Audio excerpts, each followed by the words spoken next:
plus 5 daw, ilan? Bilangin mo. 3 daliri plus 5 na daliri, ilan? Bilang.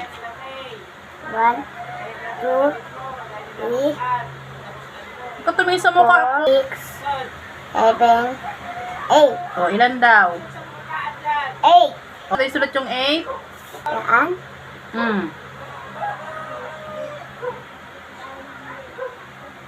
Yan, very good. Sunod, ito. Paano daw yan? Sabi dito, 1 daliri, tsaka 4 na daliri, ilan? Equals, bilang. 1, 2, Huwag kang tumingin sa mukha ko.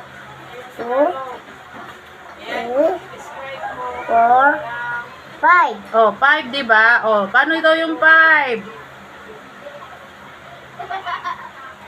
Yan, alam mo na pala magsulat eh. Bakit ganun? Ano sagot mo dito eh, yung password ng cellphone ni papa mo? Password ni papa mo sa cellphone na nakalagay sa sagot mo dyan sa limang ano eh. Dito, 5 plus 2, ilan daw? 5 daliri plus 2 daliri, ilan yun? Bilang ngayon, bilangin mo siya ngayon kung ilan lahat. Okay, mukhang dila ng dila dyan. Ganyan katabog tinuturuan ni teacher, ha? Kailangan, pag tinuturuan ni teacher, straight body at makinig. Yung utak mo, nandoon sa sinasabi ni teacher. Tumingin kay teacher para maintindihan mo. O, diba? O, game. Bilangin mo daw yan.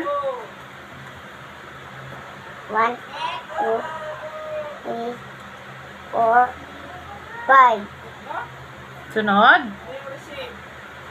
2, Anong to? Pagkasamahin mo nga, diba? Bibilangin mo lahat. Nawala ka na naman. Diretso ang bilang. Ulit. ulit. Opo, ulit. 1, 2,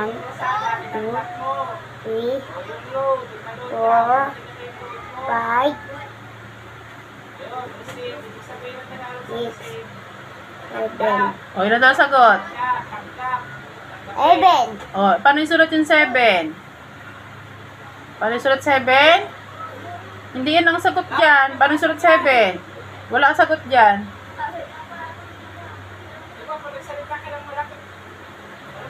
Yun. Very good. Kahit wala na itong guhit na to, okay lang yan. Maintindihan na yan. No, dito na tayo sa number 4. Sabi dito, 4 na daliri plus 1 daliri. Ilan daw lahat?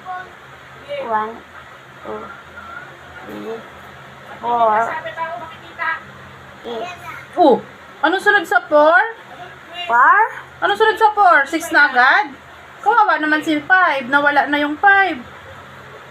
Oh, game. Sige nga. Ulit. Alangan po. 1, Twice, pagbasa niyan. 3, 4, Ano yung sabi ng twice?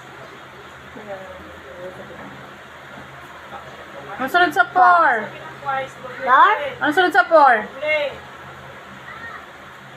5. Oh, anong sagot? 5. Oh, paano sulat yung 5? Para matuto. Alam mo na. Hindi niya nagbasa sila ng story. Babasa isang sentence. Papatagalog niya. Ano? Ano yung sabihin mo? Oh, yan. 5. Sunod, number 5 na tayo. Send your father. 5. Oh, 2 plus 3 daw. Bilangin mo lahat ng daliri. Ilan yan? 1, Listen carefully about your reading. 4, 5. O, ilan sagot? 5. Oh, paano sulat yung 5? Dapat may mga ano yun din, popsicle stick para pag gano'n sa mga minus. Popsicle din naman popsicle. O, yan ha. Alam mo na sagot niyan. Alam mo na kung paano magpa-plus, di ba? Pag nagpa-plus, ibig sabihin, pagsasama-samahin mo lahat para makuha mo yung sagot. Ha?